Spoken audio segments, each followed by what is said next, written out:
Мурашки по телу идут, это идет, когда вот заходишь туда.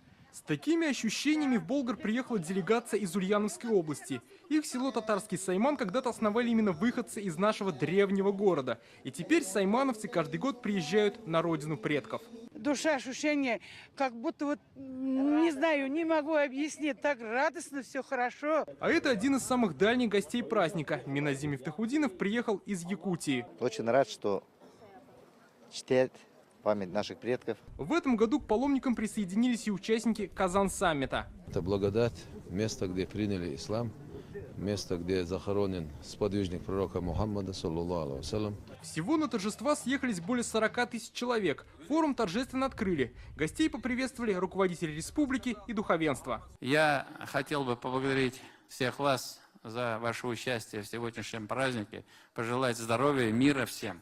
И с каждым годом мы сюда должны приезжать. Все, что здесь делается, это говорит о силе духа нашего народа. Мы можем без Белдраваза. И поднявшиеся минареты и башни храмов, они в нашей душе и укрепляют мощь, волю и державу многонационального народа Великой России. Также Рустам Минниханов и Ментимир Шаймиев вместе с духовными мусульманскими лидерами России и зарубежья обсудили будущее Болгарской исламской академии. Она должна открыться в сентябре этого года. Это действительно российский государственный проект, который будем развивать всеми силами. Это как бы реализуется мечта. Рустам Нургалевич, мы сейчас поговорили, он говорит, тут, по-моему, говорит, или преддверие, говорит, или где-то мы в раю уже, на этом пути. На самом деле, почему? Потому что душа радуется. На этой встрече Рустам Минниханов поручил побыстрее, то есть тоже к сентябрю этого года, завершить работы и в новом гостиничном комплексе. В этом году надо сдать его. Надо сейчас его так держать. Его сейчас отделку надо завершить и уже в пусконаладочном режиме обживать.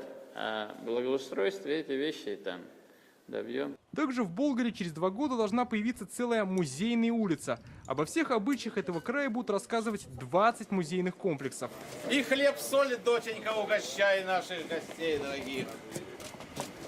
И, конечно же... По традиции, в 12 часов дня все участники из ГЭП Болгар-Жиины встретились на соборной площади Болгара. Здесь прошел полуденный намаз.